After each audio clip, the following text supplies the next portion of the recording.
the instruments are, I know it's all synth, but the best way I could describe it is it's a synthy combination of bagpipes and a kazoo.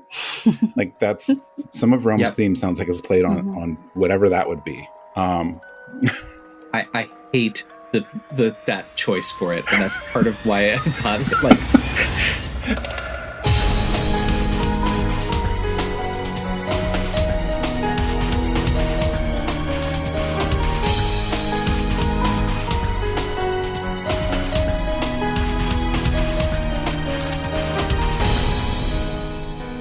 Hello, and welcome to episode 117 of Rhythm Encounter, the RPG fan music podcast. I'm your host, Mike Salbato, and today we are talking about Final Fantasy. We're actually talking about a specific kind of Final Fantasy, but before we get into all the details, I want to introduce my panel here. So first up, Tin is joining us today for the first time in a while. Hi. Hello. Nice to have you back. Yeah, it's been a while. Yeah. I'm glad to be back. Well, that actually makes you, aside from me, the veteran today, because we have two new people to the show, which I'm really happy about. First up, we have Lucas. Hi. Hello. Lucas, saying Lucas does just social media is really not fair. Lucas does more than that, but that is technically what you're credited for on the site. But you were a big help, so it's nice to have you on the show. I'm excited to be here. Yeah.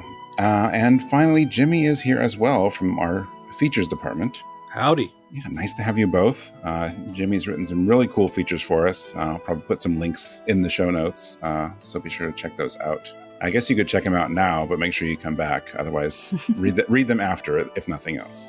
Yeah, so today we are talking about Final Fantasy music, but specifically underrated Final Fantasy music. This was one of the lead choices in our internal poll a couple months ago.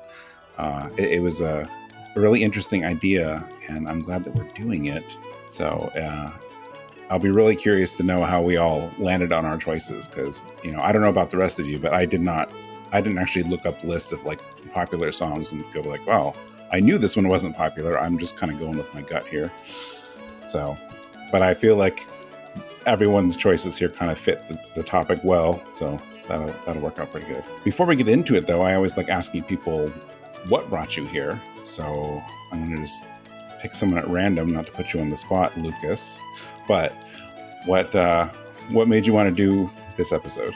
So one of the songs that I ended up picking is one that I have talked about being underrated on other things before. It's one of my favorites, and it felt like a good opportunity to talk about it. And besides that, I just really like Final Fantasy, and I was curious to see what other people would bring. I'm curious which of those it is, but we'll get into that later.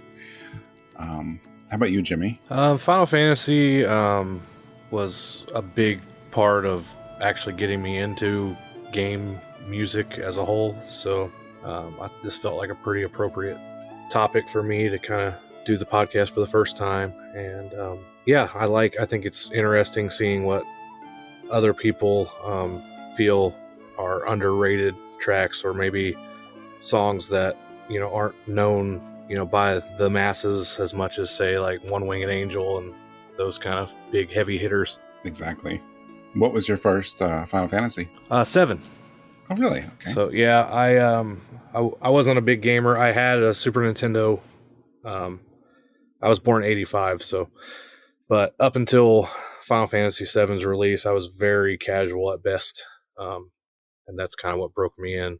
And then I kind of worked my way backwards from that. Oh, nice. I'm always curious how that is for people.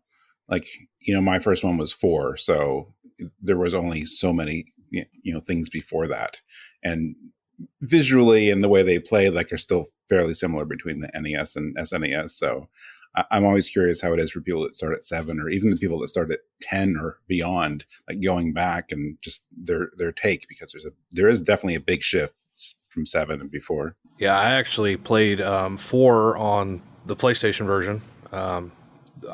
Is that Anthology? I think it's 4 and Chrono Trigger, I believe. yeah, weird collection, but yeah. Yeah, and then the other, that's how I played 6 for the first time as well. 5 and 6 were on the same PlayStation collection. So, and then I played 4 later on the DS version, which I actually prefer to the original PlayStation version that I played. But who knows? I never played the actual Super Nintendo version, which is probably the best way. Yeah, maybe. I think the remake is pretty cool. I never finished it, but I did like it. I always heard the PSP remake is the cream of the crop. The PSP one is beautiful. I always wish they had done some of the other ones in that same style, but they just did 4. I think 4 on PlayStation wasn't a bad place to start, though. I think it was the one with the least problematic load times between Final Fantasy 4, 5, and 6, and especially Chrono Trigger on PlayStation. The load times weren't quite as bad in 4, so you got a pretty accurate experience, I think. Yeah, I enjoyed my time with it. 4 is actually probably one of my 3 or 4 favorite Final Fantasies. Oh, nice.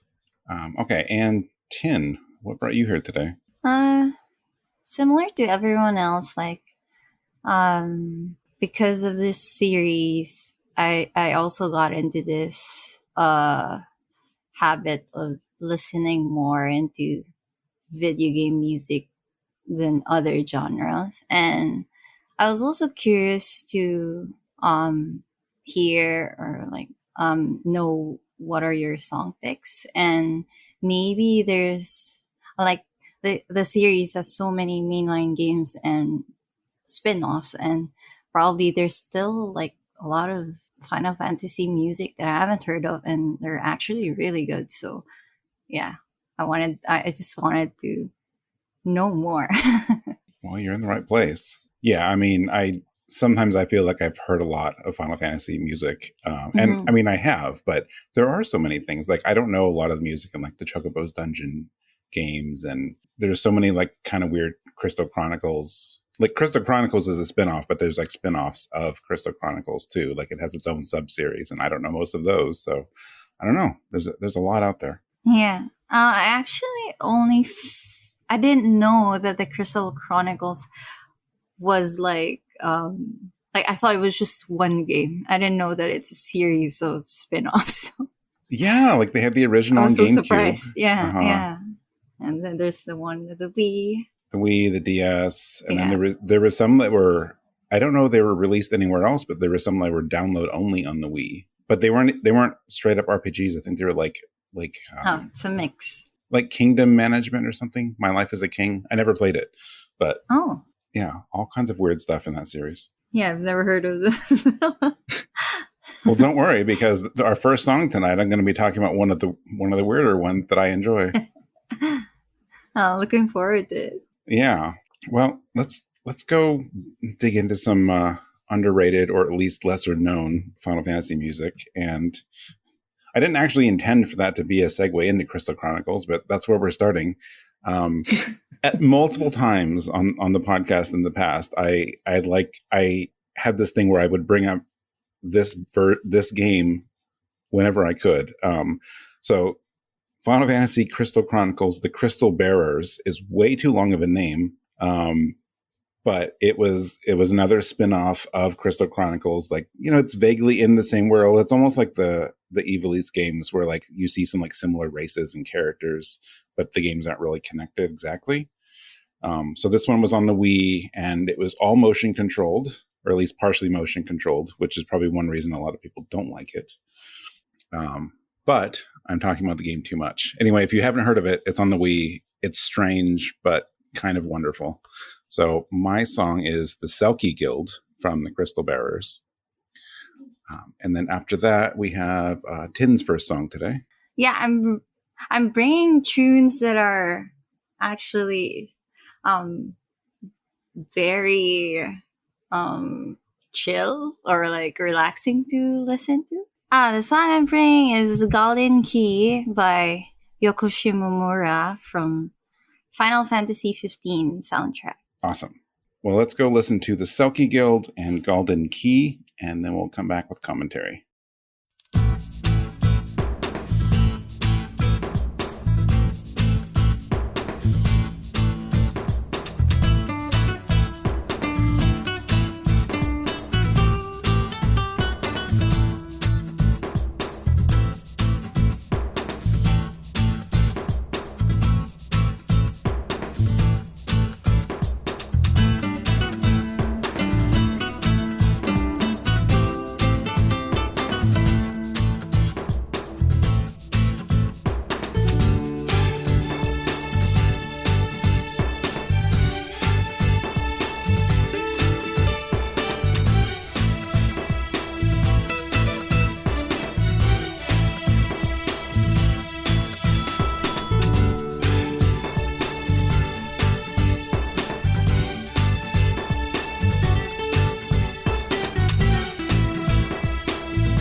All right, so one of my favorite Crystal Bearers songs that I have not brought on the show yet is the Selkie Guild. I'm pretty sure if we go back to past episodes and the songs, we've had music from the game a few times, and I think it's probably been me every time because I don't really know who else at RPG Fan ever even played the game. But yeah, this is one of my favorite ones because it's just such a fun song. Like the Selkies, their little base is like on this big wooden ship in, I think it's in like a cove, so it's like it's in the water. Of course, it's a wooden ship, but like sort of in like this rocky cave thing. But there's water, and it's cozy, and I don't know. It's just kind of a fun little place to be. So, but I've always liked the nice, like, rich bass line in this song. The bass line and the percussion, but it's bouncy and sort of summery. I think a lot of the game kind of has like a summery or even an autumn feel. It's just comfortable, you know? So, and unless I'm remembering wrong, I can't remember if you play a little surfing mini game to get to this place, or maybe it's somewhere in there or you're leaving, but it's somehow somewhat related. So I think that's maybe why they went with the kind of summery vacation vibe to it. But I don't know. I've just always liked it. Has anyone else heard this before? I definitely haven't heard it before, but it's one of those that sounds very like you can immediately pick up the vibe from it. It reminds me of a lot of the like folk guitar, like kind of like the Irish folk bands / sea shanty vibe. Oh yeah, okay. That sometimes we'll hear, and the guitar and the percussion especially just gave me that sense, and immediately, like when you said it was on that their base was on a ship, I was like, oh, okay, that makes complete sense to me. Yeah, I have never played any Crystal Chronicle game except for I think I played the original on GameCube for about an hour and just didn't like it because I felt like it was a game that you needed to really play multiplayer, and I had no one to play with. So, but I got very similar vibes from it. It actually kind of reminded me a little bit of like the background music that plays when you are at the beginning of Kingdom Hearts when you're on the island. It kind of gave me a similar vibe. Okay.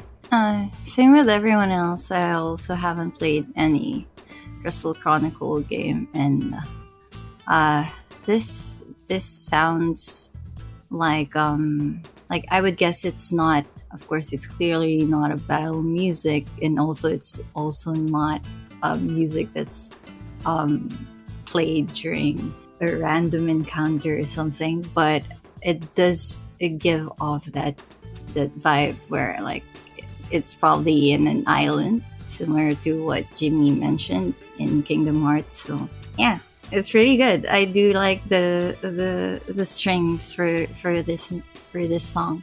Well, good. I'm glad everyone liked it. I'm not going to like take advantage of this situation to like try to tell everyone to play this game. I did look up really quick because I know I've talked about this before.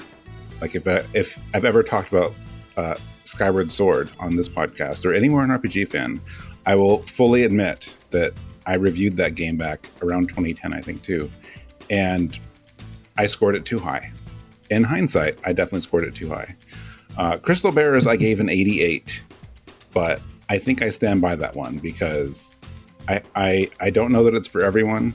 But if you can deal with some weird motion control stuff and just the cool setting and I don't know. I think it's a fun time. It's not, I don't know how to sell people on it. It's just it's an interesting little game that I think was overlooked, and I wonder if they made it re-released it without the motion controls, it would find a bigger audience. How's the motion control applied in the game, by the way? Like just a gist of it. Like your powers, like your character's main power is like it's like a kind of like a telekinesis thing. So like there's a cursor on the screen, so like that's how you interact with things. Like you can grab things and like shake them around and tip cows over. Yeah. I don't think there's any motion controls in like movement or anything. I think it's just like that's how you interact with stuff. Is you point at them with the cursor and like pick up things and move things. So it's not like everything you do, and it's probably less intense than Skyward Sword or other like the motion control Zelda stuff. But I know that was not everyone's favorite kind of thing, so that probably contributed to why it's kind of an obscure little thing. Sounds like something I might enjoy on like a PC release if I could play it with a mouse instead of a motion, like a pointer. Yeah. Well, I don't expect it'll ever get re-released, but if you have a Wii laying around and find the game, then maybe. Yeah, so that was fun. That was a weird trip down memory lane for one of us. I'm guessing more than one of us played our next game, though. So, Tin, tell us about your song. First time I listened to this song as well. I was during my first playthrough in playing Final Fantasy 15. And all I could remember was that it also sounded vaguely familiar to being in the world of Final Fantasy 14 in Costa del Sol. So it had the same vibe for me. And yeah, the song's pretty chill, and you go around the area, and it also reminds me of fishing, which I actually really loved in the game, and not really a lot of people liked it as well. But for me, I just enjoy fishing in general in RPG games, and every time I'd listen to this, I just go back to the thoughts of having a vacation. And here in my country, there's like a lot of beaches, resorts. So yeah, it's one of those that I would love to play when during a day off and I'm just at home playing music and just having a great day. So this one, I felt like both of these had that same kind of chill guitar, and like I think those are both like hand drums of some kind in the background on both of those tracks. And this one kind of gave me that feel like Girl from Ipanema a little bit. Okay, not the reference I was expecting. Yeah, same. That's fair. It has just that very timeless, laid back with the like little guitar runs and the light percussion in the background, and just that very kind of, I don't know. That's just where my brain went. No, I'll have to listen again. I haven't heard it in a while, so I never listened to it obviously in this context. So I gotta check it out. I believe you. It never occurred to me. It felt very cozy to me, if I had to sum it up in one word. And it actually paired really well with the previous song too. Mm-hmm. I do like it when we have songs that I can do that with. So some of our pairings today aren't paired quite as well as these two, but these two worked really well together. But yeah, I mean, it definitely has that, kind of beachy vibes too. And I don't know if this is why you feel it's overlooked or underrated or either of those things, but to me, like, this is one of those towns in an RPG where, like, when you're there, like, there's some somewhat important stuff that goes on, right? Like, you meet up with Arden, who's definitely spends the entire time there trying to convince you that he's a good guy, and like, he's not believable at all, but all the guys go along with him anyway because he's just too charming. So like, there's some notable stuff there when you're meeting him, and you're getting on a boat or something, right? I don't remember all the details. But I don't remember if you ever go back. If that. I don't remember if Galdin Quay like plays a part in the story ever again, because I only remember being there that one time and it was cool, and then that's it. You're never there again. I think you can at some point, like a specific chapter, but I can actually vaguely remember my playthrough already. It's been a while. So. Yeah. Like, I mean, you can visit, of course, but I don't know if there's any other important things outside of like maybe some side quests, but yeah. Most likely. I like that you compared it to 14's Costa del Sol, because my notes, I was going to compare it to 7's, almost like if it's a spiritual successor or even a sequel. Yeah. And I like right around the midpoint, there's like this like cymbal crash, which makes me just feel like, a wave crashing on a beach or something like that. So I don't know, just like, I like that. Yeah, like both of these songs, but especially this one, like just make me want to like kind of sit back, put my feet up, and grab like a tropical drink or something. But I don't have a tropical drink. I have alcoholic pumpkin spice latte, so that will have to do. It's not really tropical, but it's what I have. Yeah, if like Square Enix music channel would come up with the Final Fantasy beach playlist, and both of our song picks would be there. I mean, they might. They've been doing these like monthly playlists lately. Yeah. They had a road trip one, and I forgot what this month's is, but all right. Well, speaking of road trips and beaches, oh wow, no, I do not have a good segue for Lucas's next song here. I mean, there's sand. There is sand. I hate sand. Anyway, yes. So that sort of kind of brings us to our next song. So, Lucas, what is your first song today? My first song is Damcyan Castle by Nobuo Uematsu, arranged by Yuko Komiyama for the Pixel remaster of Final Fantasy IV. All right. And we get also to Jimmy's first songs. What's our first song from you? My first song is Horror of the Abyss by Takeharu Ishimoto from Final Fantasy Type 0. Well, there's one we have not had on the show a lot, so that's exciting. All right. Let us go listen to Damcyan Castle and Horror of the Abyss.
So I was a little bit worried about bringing music from some of the SNES era Final Fantasies that are among some of the most popular, but it seemed like a lot of these hadn't really been talked about on the show, and Damcyan Castle was not actually anywhere close to my list when I started.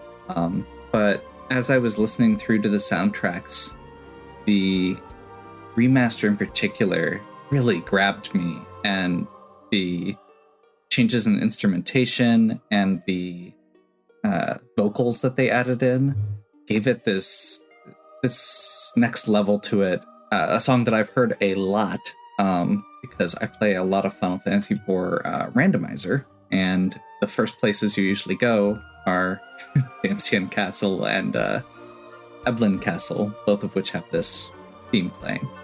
That's not one I'd really thought a lot about musically, and it definitely has this like sense of regal, mournful vibe of the like haunted castle, the fallen castle, and it just kind of jumped out at me in a way I wasn't expecting. Yeah, it's definitely not a song I expected today. And I'll admit, like, I love Final Fantasy IV too, and it's not a song I usually think of. If you ask me my favorite songs, normally this would not be up there on the list. Not that it's bad, it's just not, the top of my mind.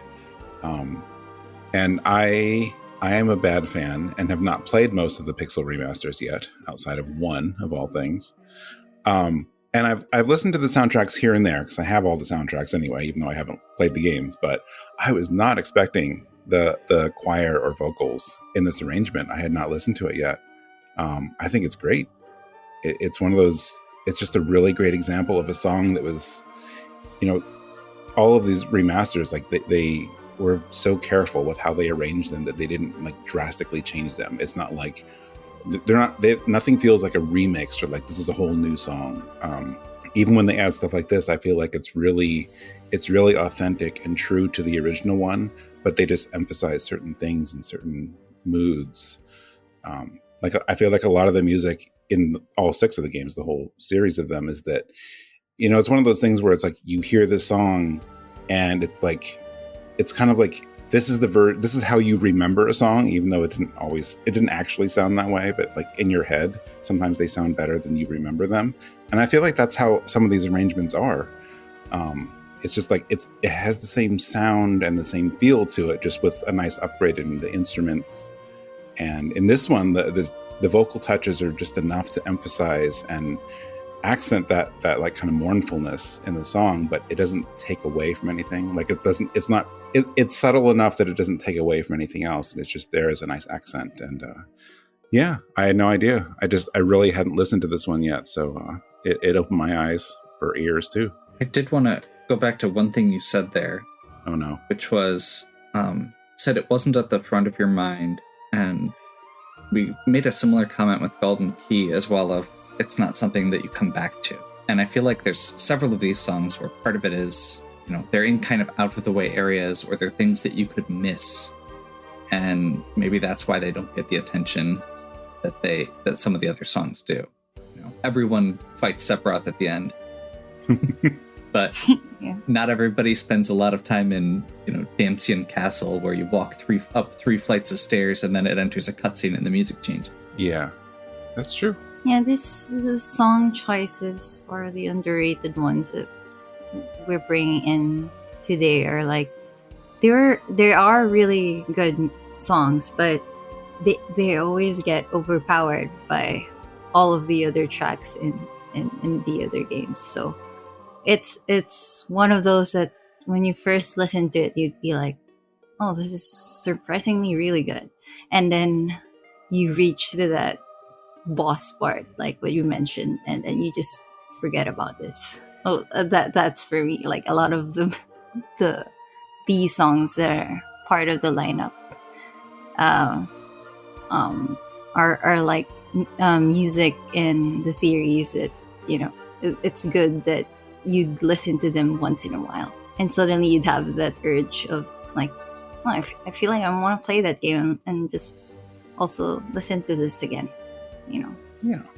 Yeah, I thought the vocals were a nice touch. As we get to my song picks, you'll probably see that I kind of dig vocals in my RPG music. Well, we could talk about one of your songs then, if you're ready. Sure. So yeah, when I was thinking about songs initially, when I was thinking about underrated Final Fantasy songs, I started thinking of underrated Final Fantasy games, and Type 0 is a game that I don't think gets talked about very much, but I thoroughly enjoy it.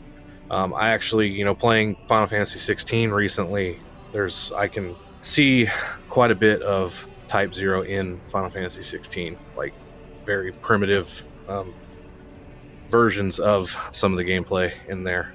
And really, I listened to probably the whole soundtrack, and a lot of this song kind of captures the feel of the Type 0 soundtrack as a whole. A lot of the songs have this kind of chorus, almost haunting choral vocals to them, especially this one. I mean, the title's Horror of the Abyss. So I just thought it was, of all of them, it kind of gave me that vibe I was looking for. I just think it's a game that the soundtrack is really strong and it doesn't get talked about enough. Yeah, I think you're right. I think Type 0 had a really weird transition, right? Like, we didn't get the original version. Like, so much time had passed between the Japanese release and the English one. It was like people wrote it off. It's like, well, we're never going to get this game. I don't know if it was ever 100% confirmed that it was a music rights thing, but I believe that was at least part of it. At least that's what everyone said at the time. And so, like, when they announced that HD one at whatever E3 that was, it was a huge deal. Like, at that point, people figured we would never get an English one. So that they were remaking it and it was coming out in English, like, everyone was so excited because it's one of those games that I feel like people really talked up. It's like, wow, it's such a great game, but we never get it. And then I also feel like a lot of those same people, once it came out, it wasn't as beloved as, I don't know. I didn't play it.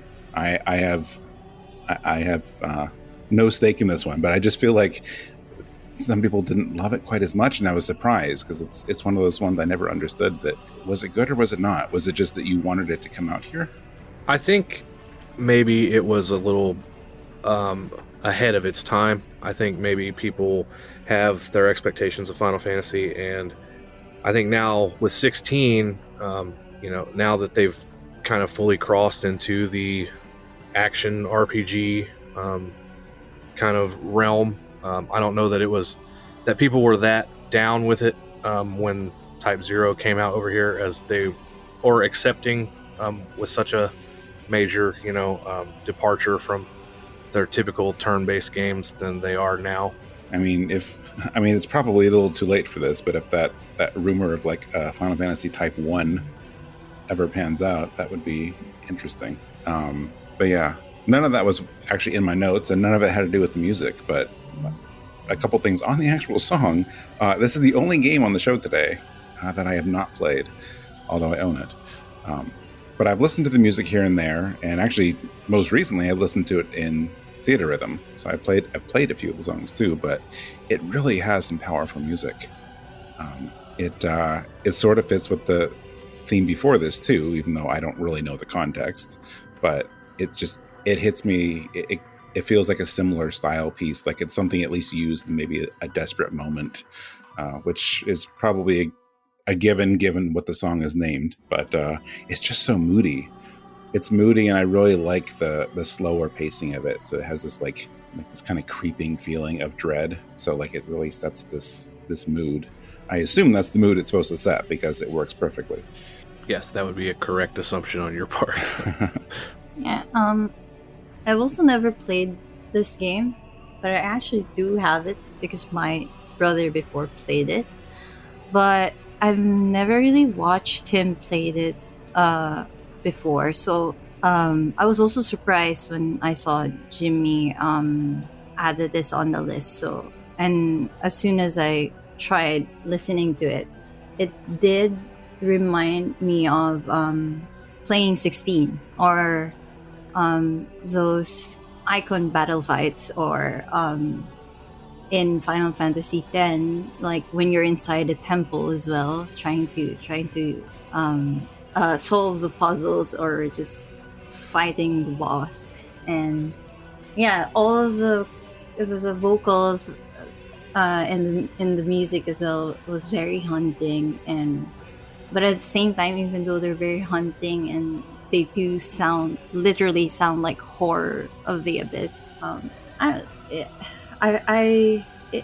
for some reason, for me, it made me feel a bit kind of warm, in a sense that I'm actually not sure where I'm getting at, but it made me feel the opposite of its title for me. Interesting. Okay. Yeah. Do you like being scared? Is that what it is? Or? Maybe I'm into music that have this choir on the background or something. Oh, maybe so. Okay. See, I'm sitting here like, I wouldn't want to hear this like late at night when I go to bed, and you're just like, oh, well, I'm going to go sleep to this music now. Yeah. We've talked a lot about the choral part. I felt like the thing that kept drawing me in with it was there's also just some weird, like, I don't want to say sound effects. I don't know if they're just like distorted voices or something. Like, it almost sounded like laughing in the background, and this like growl effect at the end as it fades out. That both, like, whenever I ran into that, I just kept having to stop and go, what was that? And like go back a little bit and listen to it again just to try and get a sense of like what it was or what it was trying to do. And I feel like that the fact that it leaves you wondering what that weird sound was seems like it fits perfectly with the vibe that this is trying to go. Where it's just like uncomfortable almost, where you're just trying to like figure it out. Yeah, it's actually a good touch, I'd say, to make it sound more horror. Wow. I listened on speakers. I didn't really pick up on that. I guess I got to listen to it again on headphones and check it out. Maybe Tim listened on headphones and it's just a voice saying, it's like, go to sleep. Get some rest. Wow. Well, I enjoyed that. That was an interesting conversation, and I'm glad you brought that on. I don't have the list in front of me, but we've had Type Zero on the show before, but a very long time ago. I think most of the times we had Type Zero on, it was actually, we had like guests on the show for like Music of the Year podcasts who really, really liked Ishimoto's work. So that was actually how I got introduced to it, because that was before the game even came out, I think. So it was fun getting to talk about it again and listen to one of the songs. All right. Well, that brings us to our midway point. And coming up next is my second song. Like Lucas said earlier, I really did intend to avoid really well-known or popular Final Fantasies. So, of course, I brought on something from Final Fantasy VI. But it's Coin Song, so it's definitely not one of the more obvious picks from 6.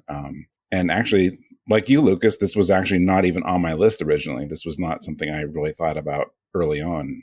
It just kind of sprung itself on me, and I realized, oh yes, this is the one. So yes, that's what I have. I have Coin Song, but it's specifically Coin Song from the Final Fantasy VI Piano Collections arrangement album. And after that, we have Lucas's second song. My second song is Kami no Yorikako, our Relm's theme from the Love Will Grow album. Nobuo Uematsu, arranged by Risa Oki.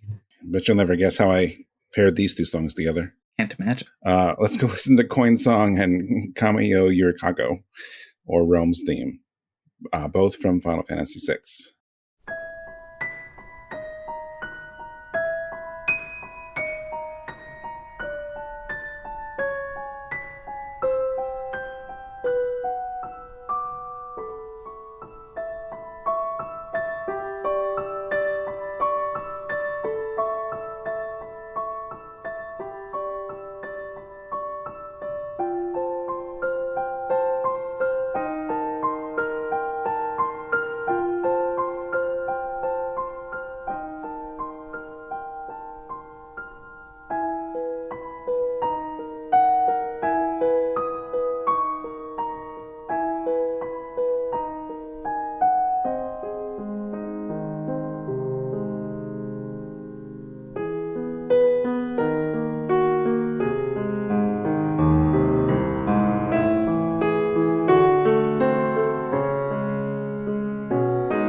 I know I could never make the case that Final Fantasy VI itself is underrated, because that would be ridiculous. Especially its music, because with how often it's appeared just on our show and how beloved that soundtrack is, like there's no way. I'm sorry if you heard a motorcycle that just went by. So 6 in general underrated? No.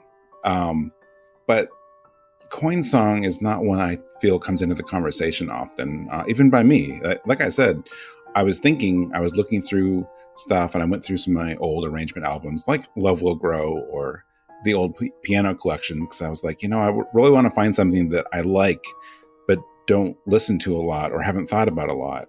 And going through songs, this one came up, and I was like, wait, no, I love this one. It's just, it's like so many others where it kind of gets overshadowed. Like so many of us, if you know 6's music, Terra's theme, a lot of the character themes are really memorable. The boss battle music in the game, Dancing Mad, like there's so many really popular and amazing songs in 6. So it's easy to think of those, but there's also so many other ones you don't think about a lot. And for me, like one of them is this one. And whether you call it Coin Song or Coin of Fate, I think Coin of Fate is maybe a newer official translation of it. But on this album, it's still called Coin Song. It plays during a flashback with Edgar and Sabin, and it accents like one of my favorite character moments and like one of my favorite scenes in the game, even though the real like impact of that scene and that whole event you don't really know until later in the game. But it's kind of melancholy, but I think it's more introspective than actually sad. It's just kind of like we're looking back at the past and stuff. But and it's a fun isn't the right word. It's a great twist and arrangement of Figaro and Edgar and Sabin's theme, and it's just so the mood and the feel of it is so perfect for these two guys at like this pivotal moment in their lives, or in their past lives anyway. This particular version, like I listened to a bunch of arrangements, and they're all good in their different ways. This one doesn't have like the bass or maybe like the weight of the original one or some other arrangements, because they went for a more like a lighter, more delicate feel with the piano. And but I like it. It has a slightly different mood than the original, but I still enjoy it a lot. Like it's one of those ones where like I wouldn't want to replace the in-game music or the in-game version with this one, because the tone is a little different, but I still think it's a really nice alternate take. It's a little more comforting than maybe it shouldn't be as comforting in the game, but this version I feel is more comforting because of the piano. I fully agree with what you said about this version being like, if anything, I feel like it really encompasses the feeling of this particular piece well. The piano and kind of that light, high, like almost thin, like you said, the melancholy, introspection, either way, a little of both. One of the things I love with this song is, like you said, it plays on these different themes, these different motifs that we get. And while a lot of the character themes are really defined, I always feel like Edgar and Sabin and Figaro Castle and Coin Song all kind of blend together a little bit more than the rest of them. They're a lot less, they stand out less, but in an intentional way. Yeah, no, I could see that. I never thought about it like that, but yeah. This song, I really enjoyed it. I like the original too. I realized that I have not listened to very many of these piano arrangements of Final Fantasy music, and I need to do that because I actually enjoyed it. I found it very relaxing. Now, this is more something that I could fall asleep listening to, as opposed to my pick. Yeah, it's also my first time listening to this version, this piano arrangement. And as someone who usually prefers piano arrangements than any other arrangements, I actually think this version would fit more when it comes to it being played on the background in the game, since this one is like a lot more mellow and a lot more I don't know, touching in a way, since this is a theme for the two brothers, and yeah, this is actually perfect for me. But could you fall asleep to it? Yeah, definitely. Like Okay. instantly. Okay. Yeah, it's like one of those tunes that you could listen to. If I remember they had Square would sell these music boxes, right? This would be nice to have in one of those. Yeah, I would. Mm-hmm. Yeah, I wish I thought to look this up. So I don't want to give bad information on the show, but I don't want to say every Final Fantasy has a piano album. I know most of them do, but I'm sure there's one somewhere in there that didn't get one. Actually, I don't remember if 7 got one. But yeah, like for a while there, they were doing it for most of them. So like, this album is from, the mid 90s. It was actually released not too long after 6 itself. So I would definitely check them out. I'm pretty sure, I know they did one for 15. I have not heard much of 15. And of course they have many of them for 14. But yeah, if you can find them, they're good. They're great listens. Like the 4 and 6, I really like the piano collections a lot. I'm pretty sure you can't get them anymore. I mean, I don't think they're in print that I know of, and I don't believe they even have like digital versions. But at the very least, you can probably find them on YouTube. But it's kind of hit or miss. Like even this one, just for sharing with people and like listening before the show, like we share YouTube links, and I found a link for this and had everyone listen to it, and then I noticed like just earlier today, I'm like, oh, there's a bunch of weird like audio glitches in this version. So there are good versions, but you have to find them. So it would be nice if like so many of these albums could be back in print or even on Square's YouTube channel, because I'm sure there's a lot of people that just have never heard them. And speaking of very, very old Final Fantasy arrangement albums that are out of print, that I'm pretty sure you cannot get anymore, Lucas. So this is the one I had mentioned that was my impetus for coming on this show. This is one I found in the early days of the internet, the Napster era, when I was first getting into video games and looking into video game music. And it's a song I hadn't really noticed or thought about while I was playing the game. And it is probably one of the songs that shows up the least in the game itself. I'm pretty sure it only shows up 4 times, and most of them are really short scenes.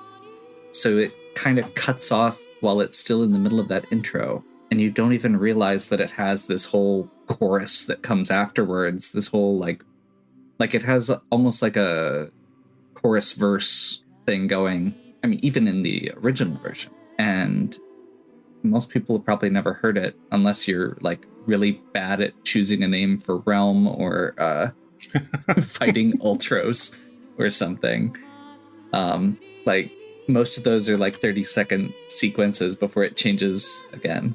But yeah, this version, like I said, I found it randomly on the internet at some point in my past. It really made me stop and think about the music in the game in a different way. And I think it's such a weird like, it's beautiful, but it is such a weird representation of this, and such a like, with Relm being such a kind of bratty character, this beautiful light song didn't feel like it captured her very well at first. And I was thinking about it a little bit more, and it seems like there are little moments that it captures that are like the core of her, I guess.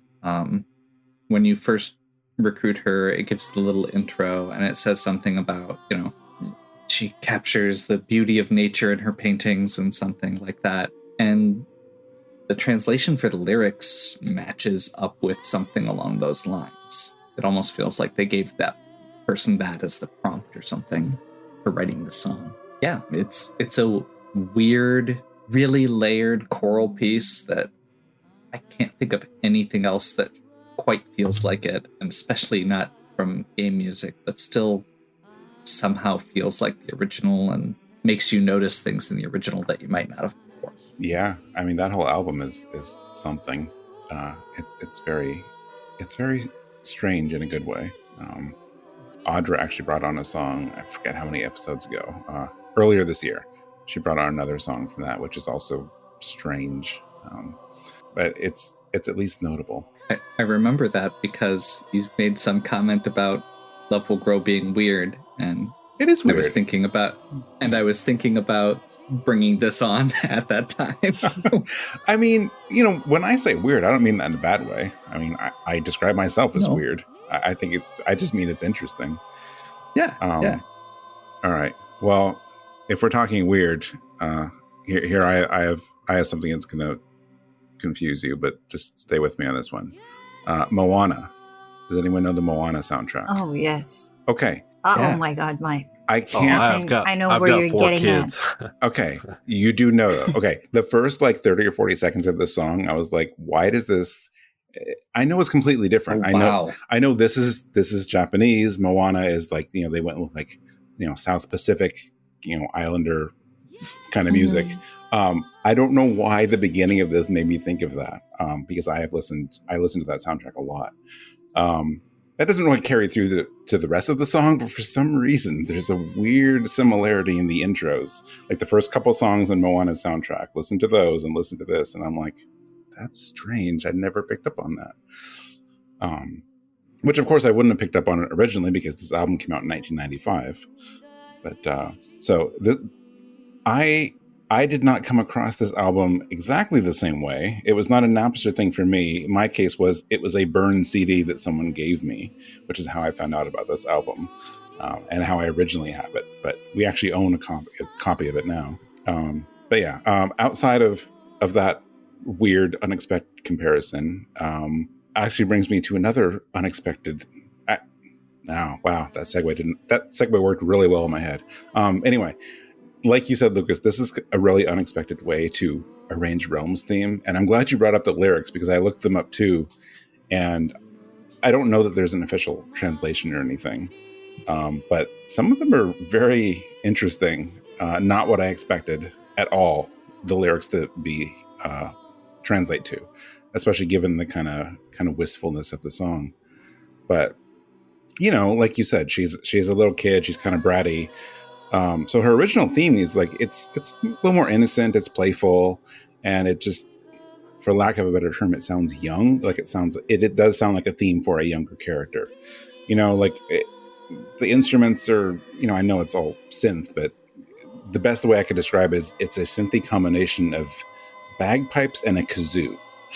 That's some of Relm's theme sounds like it's played on whatever that would be. I hate that choice for it, and that's part of why I bought it. I don't know whether it was bagpipes or I can't quite tell. I always thought oboe a little bit. Okay. But yeah, it has this little bit of little bit of a whine to it or something that just makes it feel a little weird. Right. And I have no idea what the intent was behind this song, like the sound of it, the lyrics or anything, but I've decided, looking at the lyrics and the way it sounds versus her original, that, maybe the idea was that this, that song in the game was Relm as a child, and this is her later in life. This is like a grown-up Relm's theme or something, because the tonal shift is major. Like it feels more mature and it's kind of strange. And like I said, I'm not going to quote any of these lyrics as official lyrics or anything. I don't know what it is. This was let me right click on this and translate these just to see what it says at all, just to get the gist of it. And it talks about things like, painting the sins I committed and passing wreckage. And why is this so depressing? Very different from what I thought it might have been about. So I'd like to actually look up a proper translation, see what those lyrics really say. But I get the gist of what it is, and it's not what I thought it would be. It's really, really interesting. I also think it is pretty. It's like you said, not what you would expect at all, which I think is true of the whole album. A lot of these arrangements on Love Will Grow are not the way you'd ever think those songs will be taken. And the fact that it was something they did in 1995 and it wasn't like, like there's some arrangements and remixes you get of music now. It's like, 20 years later, someone's like, well, this has been arranged like 20 different ways. What can we do? And like they do something weird and experimental. So it's interesting to think they were doing these official experimental arrangements like a year or two after the game came out. Well, to add to your weird comparison earlier, funny thing is, like, when I first listened to this, it reminded me of Lion King or Tarzan. Okay. Like it's the vocal sounds like it's like the birth of a new hero or something. Oh, you're right. Yeah, it's how I. But then, like, also while listening to it, stripping off the vocal, the music would come off differently. I think the vocal really changed it up entirely. Something I just noticed while listening to it. Yeah. I think that kind of fits with the theme and the lyrics a little bit as well. Of, I mean, you said compared to like Moana and Lion King, Tarzan, those all have this very nature kind of tie, and the lyrics are all about the earth and the sky and the trees and the rain, and those all. I mean, that's the same vibe as a lot of those Disney movies. So I guess that kind of makes sense. Yeah. Yeah, the kind of vibe I got for it is much more obscure than Moana or the Lion King, but I don't know how many people here have played the Jade Cocoon games. And it's funny you mentioned the kind of nature, earth vibe to the song, because the soundtrack, especially to the first game, it's set in like the forest a lot, like an enchanted tropical type forest, and I don't know. That's what I thought when I listened to it, was that it gave me kind of Jade Cocoon vibes. Okay. No, like I know the people I know that have played that game really, really love it, but I missed out on it, on both of them. Yeah, I was really I when I first played, the original Pokemon games, I wanted to play any clone monster collecting type RPG I could get my hands on, and most of them I didn't really care for, or they were really forgettable, but I really enjoyed the first Jade Cocoon. I have the second one also here for PS2, but I've never really gotten into it. Nice. I'll have to go check it out. Since I didn't play it, I'm actually not very familiar with the music either, so I gotta see. All right. That brings us to our last block now. So we have one more song from Tin and one more from Jimmy. So, Tin, what is your second song today? Yeah, I'm bringing another song that's from another, not really an underrated game, but but almost every other friend that I have and that plays Final Fantasy 14, and then I suddenly asked them, "Have you guys heard of the Marumount theme?" None of them remembers it. And then I thought that this is like a good piece to bring here, and I'm pretty sure a lot of other 14 players also might have missed this music.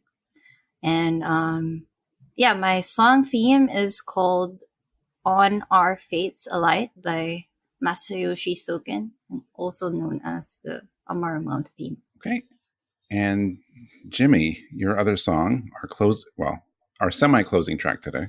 Yeah, so my other song, which I'm sure was difficult to pair with any other song on this episode, is Otherworld by Nobuo Uematsu from Final Fantasy X. Really, if I was just going on sound, like the only one that was semi-close was actually your Type 01, but I didn't want to just like have just both of your songs together. Even then, it was kind of pushing it. So yeah, I just thought it would be good at the end. So let's go listen to On Our Fates Alight and then do a complete tonal shift and listen to Otherworld.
So, before we get to Tin's song, I discovered something hilarious on the break, and that was definitely that I looked up the wrong lyrics to a song with the exact same name as Relm's theme.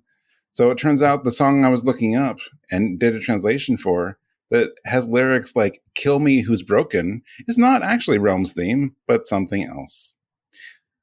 Because when Lucas showed me the lyrics, they were much prettier and completely changes my take.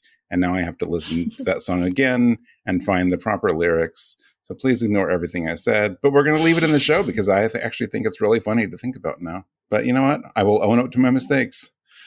What are you going to do? Be careful what you look up, I guess, when you're looking up apparently song titles that can be used by multiple people and groups. Anyway, back to you, Tin.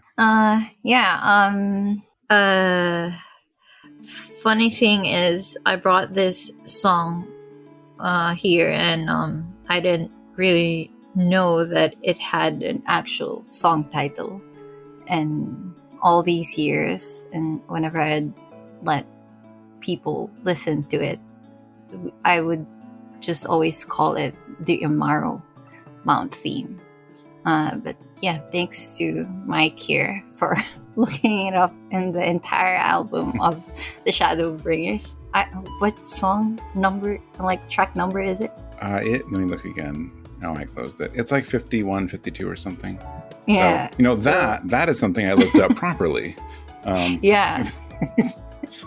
Because I didn't know the name offhand either, but I figured it was somewhere on one of the albums. Yeah, I think this is one of the music that a lot of other 14 players would miss, because I think you would only hear this when you use the port ability, the renting thing going around the maps, similar to using the chocobos. And this one is you're gonna use the Amaro, and this music would just play in the background. And surprisingly, this is not the music I would expect to hear while flying across the map. And a lot of the impressions I usually get from other people when I first make them listen to this is that they would assume that it's from a different RPG. And a lot of the ones I saw online were like, they were mostly saying that this sounds like straight from Chrono Cross instead. And I do agree with that, because the music for this is also somewhat similar to the other song that I brought, and I did not also intentionally pick this one just to match my other one, but I just realized that they both are in the same theme. So yeah, what do you guys think about it? I think you were absolutely right that 14 players don't know it, because I didn't know it. I mean, I've heard it because, of course, I own the soundtrack, so I've listened to it there, but I realized, like, you know what? I don't know that I ever heard it in game, because I usually have mount music turned off, and I don't remember if the Porter music will play if you have mount music off. And the only other way to hear it is if, one, you have that music turned on, and two, you get the Amara mount yourself. And I certainly don't have all my jobs at level 80, so I also don't have access to it that way. Yeah, same here. Yeah, so no, that's perfect for this theme, because, you know, I have played 14 a whole lot, and even I, you know, have overlooked this one. So, but it's really, I saw the Chrono Cross comparisons too, but it's just really lovely and peaceful, and you know, it sort of fits, I think, as mount music, at least for me, in this world that's full of light, even though, you know, technically that's not a good thing in this case, but I also like it, the idea of it anyway, as like a nighttime you know, mount, you know, a nighttime cruise kind of theme. It's really nice, the delicate notes and the casual pace. But yeah, so I guess I gotta, you know, maybe get all my stuff to 80 so I can hear it in game too. So yeah, is that good all? choice. Yeah, that's all. I have this mission right now, and it's literally just for inventory space, where I'm like, you know what? I'm trying to get all my jobs, even the ones I never play, at least up to 50, so I don't have any low-level gear, which is a really weird thing that I've decided to put myself through, and I'm almost there. I have 2 jobs left under 50, so. I like that's how you came up with solving your inventory problem. Well, you know, it's just one of those things where I'm like, you know what? I could just throw away this gear that's under 50, but what if? What if I decide one day to play Black Mage, and I switch over to it and I'm naked?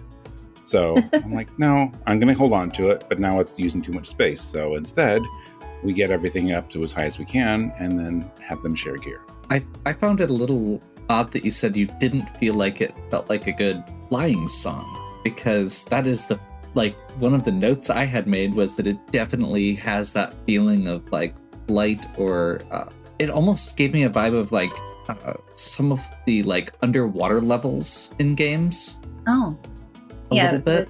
That's actually more accurate. But either way, kind of that weightlessness and the whimsical, like little light mood to it. It was definitely really relaxing and fun, and I liked it.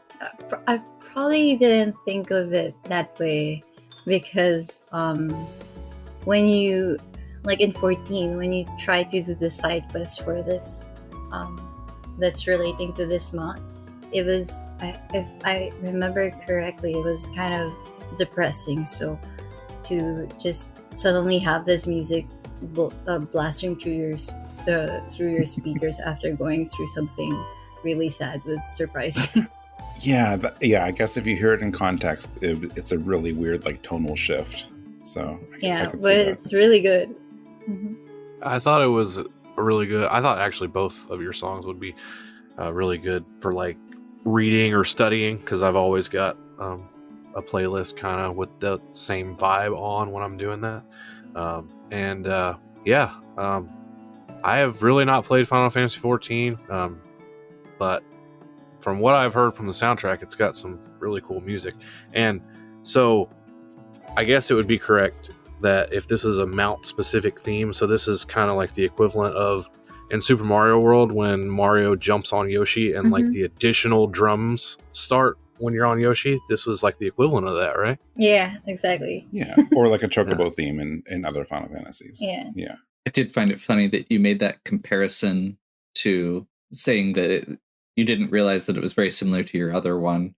And that was like your 2 songs and Mike's song all kind of had that guitar and like percussion and that very light feel. Mm-hmm. which I like. Me too. So, hey, speaking of light guitar and like relaxing songs, let's talk about Otherworld.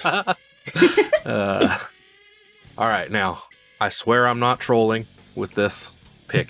I have a good reason for including this. So I said before, Final Fantasy VII was my first Final Fantasy, but I really had no interest in video game music or appreciated any of it throughout most of my teenage years. So growing up as a teen, I was a hardcore metalhead and a brooding edgelord. And so all I listened to was, hard rock, metal, hardcore punk all the time. That's all I cared about. No interest in video game music. This Final Fantasy X came out when I was 16 years old. So I remember distinctly like it was yesterday, my brother starting it up, playing it, and I was in the room with him and, just half paying attention, and Otherworld kicks in like within the first 10 minutes of the game. And I'm like, whoa, what is this? This sounds like something that would be on one of the CDs that I would have in my collection. So I can credit this song for kind of breaking me in to appreciate video game RPG music and actually being impactful. Obviously, as I've gotten older, my music tastes have become a lot broader and, a lot. I'm no longer a diehard metalhead. I will listen to it still from time to time. But that's why I included this song. And, I actually thought when I looked at, the database of all the songs and saw that there was quite a few from this game, because this is definitely not an underrated Final Fantasy game, that it might have already been included, but it wasn't on the list. And I was so happy about that, that I would be able to talk about it here. So that's why I included it. So the little information, the lyrics were actually done, it's interesting. They were done by a English vocalist, and his name is Bill Mayer. I think I'm pronouncing that correctly, or Bill Till I Die Mayer, which is why the middle name is X Till I Die X, because it was actually in a straight edge hardcore punk band that toured Japan around that time. And the band actually broke up, and somehow their last demo wound up in the hands of someone at Square Enix, and they liked it so much that they hired this singer of a defunct hardcore punk band to put lyrics over Otherworld for Final Fantasy X. So I thought that was super interesting. I never knew any of that. That's awesome. Yeah, same. That's so awesome. So they hired him even like after the band broke off already. So like the band wasn't existing anymore. Yep. Oh, yep. It was so they cool. had a lot of infighting, and they eventually broke up. But he was hired to do the lyrics for Otherworld, despite that. So yeah, and also the lyric. I know they're a little hard to understand unless you grew up a metalhead and then you develop this weird ability to interpret. Because my wife always complains, I don't know how you listen to stuff that's just screaming all the time. I can't understand any of that. And I'm like, well, if you listen to it long enough, you can actually understand it. It's like a weird ability. Yeah. So the lyrics actually, a lot of people think, from what I've researched, is that they're kind of like a telling of Tidus's like whole journey throughout the game. They're very relevant to in-game events and that kind of thing. So, again, another song with lyrics. Right. Makes me wonder if this vocalist had an interaction with Uematsu. I would. Like while recording. Yeah, I would think so. I'm sure. Uematsu does like his rock music. True. That's true. So, well, I'm not going to talk about the lyrics. I don't think I'm allowed to look up lyrics anymore unless I spend more time on it. So I'm not bringing up anything. I do have something that I read about the lyrics, which I did not know. So I didn't know the story of how they found the singer, but I did look up on VGMDB who wrote the English lyrics, which is Alexander O. Smith, which I did not know until now. And if you don't know him, he is not the only person, but he's like credited for like a lot of like high profile localizations, like most notably Final Fantasy 12 and Vagrant Story. And another thing I didn't know beyond this one, but before this, he actually worked on the English lyrics for Melodies of Life from Final Fantasy 9. So I have learned a lot today. Yeah, actually look him up on Wikipedia. Like there's so many things, because he's a local, he does localization and editing and some other things too. Like he was the editor on Kadelka and a lot of other, like he's been doing stuff since the PlayStation. No idea. I know his name because of the Ivalice games that he's worked on, but I did not know he had a say in some of the music. And he worked with Uematsu on a vocal song for Blue Dragon too, whatever year that came out in. So I don't know. I thought that was interesting. The song though, oh boy. It's not for everyone. No. Well, no. You know what? It's. I know that. It's not for me, or at least it wasn't. Boy, what waves that this song made in 2001. If you know Uematsu's work with the Black Mages, for example, it's not really a shock that he likes rock music, but this is definitely the most that ever came through, and this kind of song came through in a mainline Final Fantasy game. Like there wasn't anything like that in a mainline Final Fantasy. There is now. Like there's a lot of stuff Soken and his people have done for 14 in like a rock or metal style, but it was very, very unexpected back in the day. And I'll fully admit that like back then, like I really didn't like this song like at all.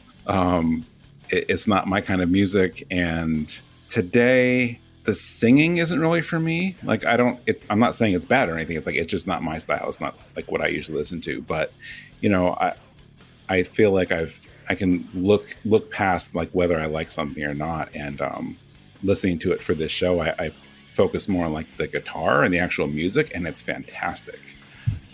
Whether you like the lyrics or not, that's fine. But the guitar work on this is so good. It's so fun.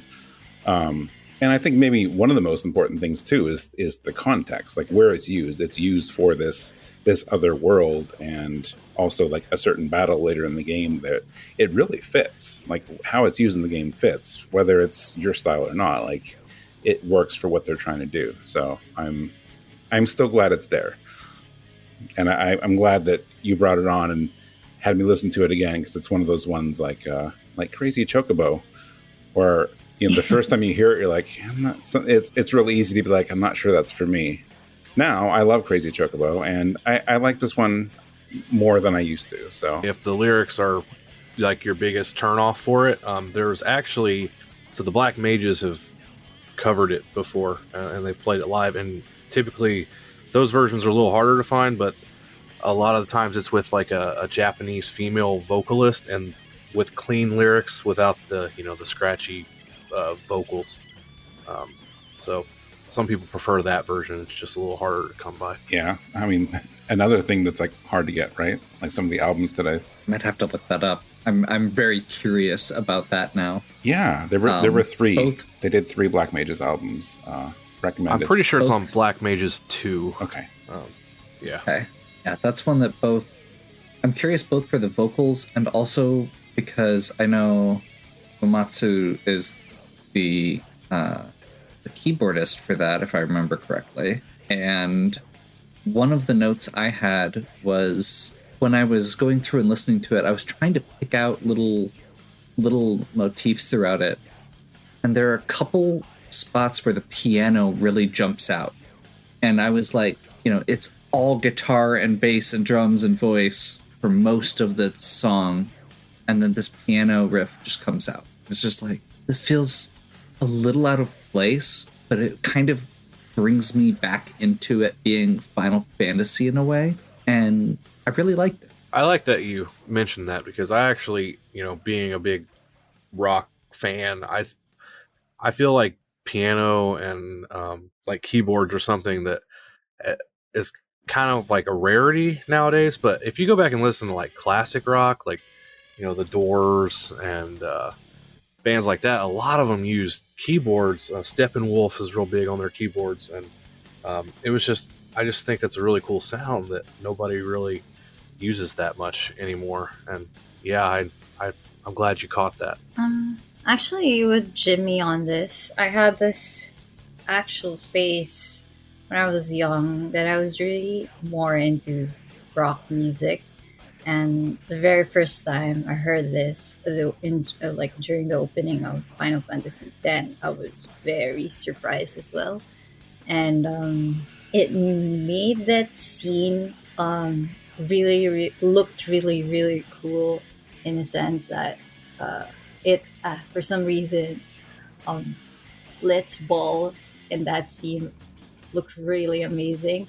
But I didn't know that it was going to be such a pain in the ass after a while when you're when you're gonna play the actual game. So yeah, this is one of the tracks in Final Fantasy X that I would always play this music. It's unusual, like from the usual Final Fantasy music, but I think this is really great as well. I love your description of that.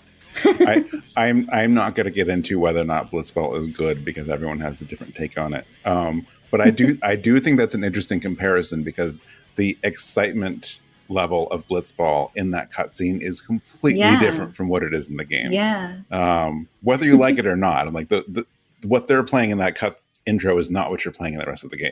Yeah. Okay. Well, that brings us to the end of our show. Outside of our bonus track, but we're going to do some housekeeping first. That was a lot of fun. Thank you all for your picks. Thank you for bearing with me when I look up the wrong lyrics.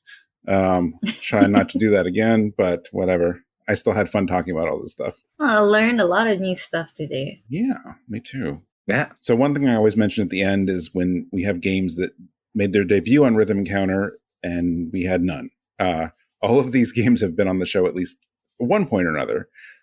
Although an album that debuted, this is as close as I can get, is the Final Fantasy VI Piano Collections. We hadn't actually featured a song from that specific album before. So that was new. So coming up next on Rhythm Encounter, we are fortunate to have, I think, the rest of the year planned out. So there was a few episodes there where I was like, I don't know what's coming next. Let's find out, because they were still planning, but now we're all set. So the next 2 episodes will be town themes. I'm really excited about that. We did town themes many, many years ago. So we're doing a town themes 2 episode. And I think that's going to be fun because there's many, many good town themes to choose from.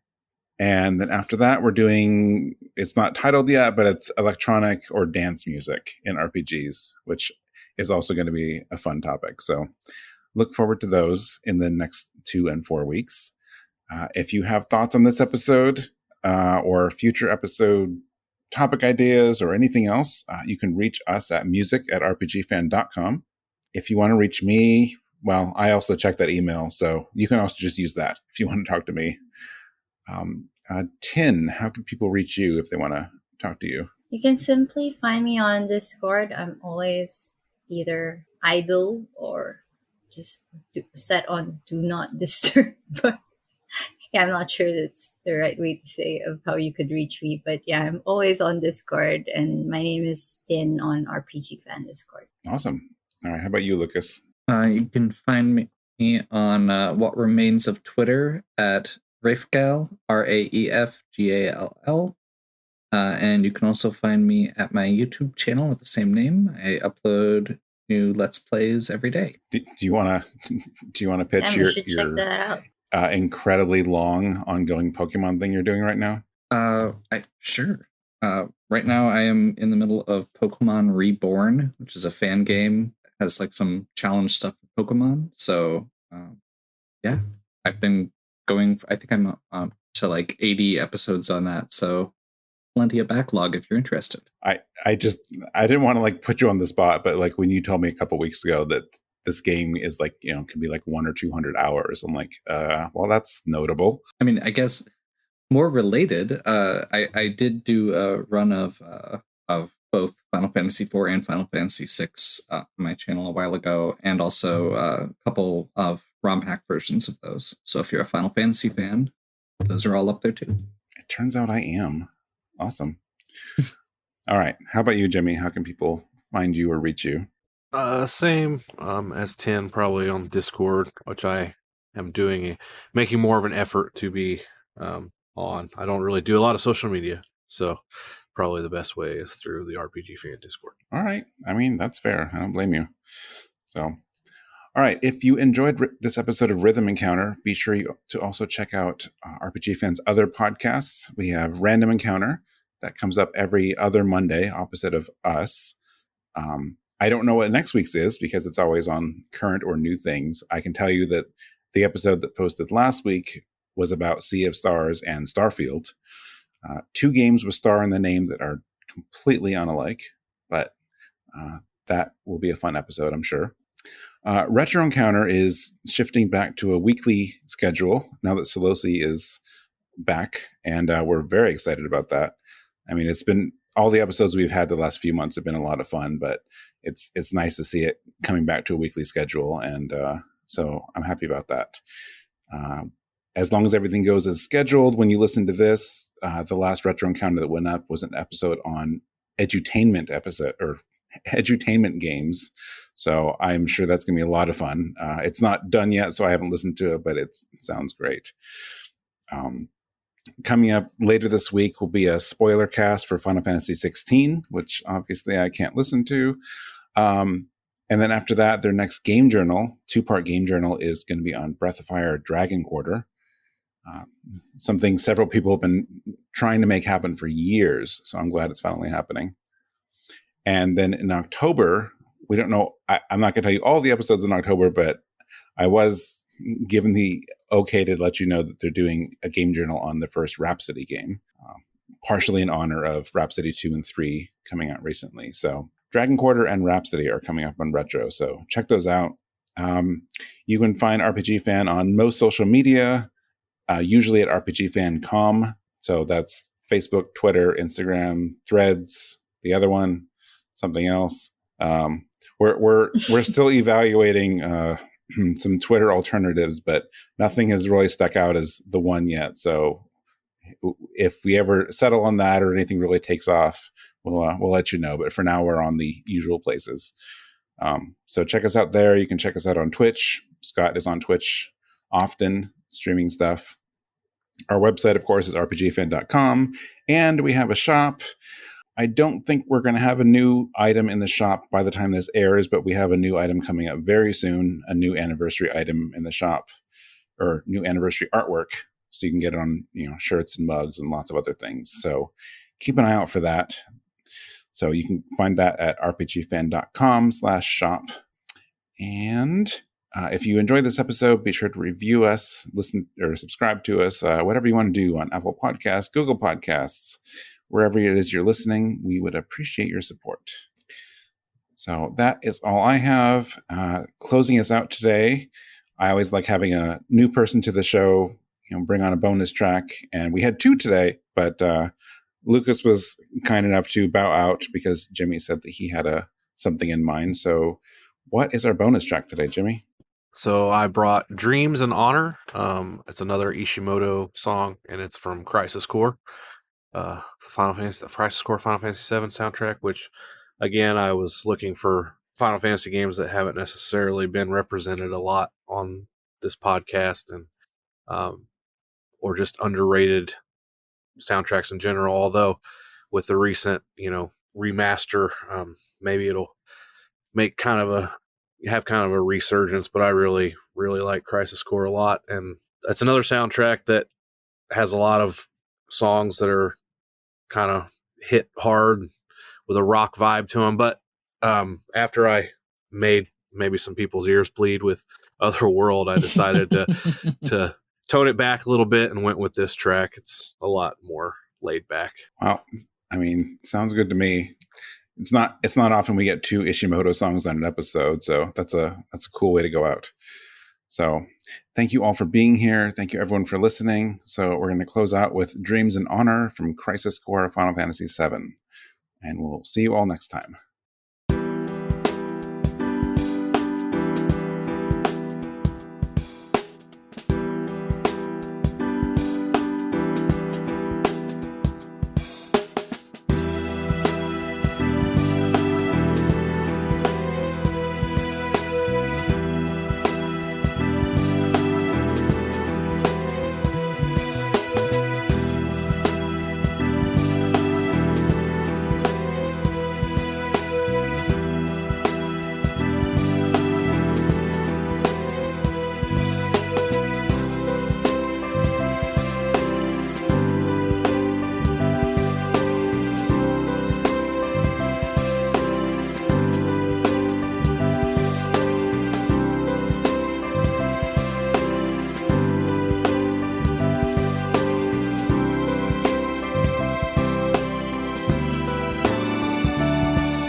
Also, I didn't scroll all the way down on these lyrics here. I missed the lyric that translated to, now I'm saying, kill me who's broken. Again. What? Yeah. Okay, you need to find an official... That song... I have no idea where some of those are coming from. I'm just saying, I copied the Japanese off the like a wiki, unless the lyrics are wrong. I don't want them to be wrong now. Are you saying that this is life, a carefree god's prank? Oh, come on, this is messed up. Poor Relm. So what happened? I'll send it in the.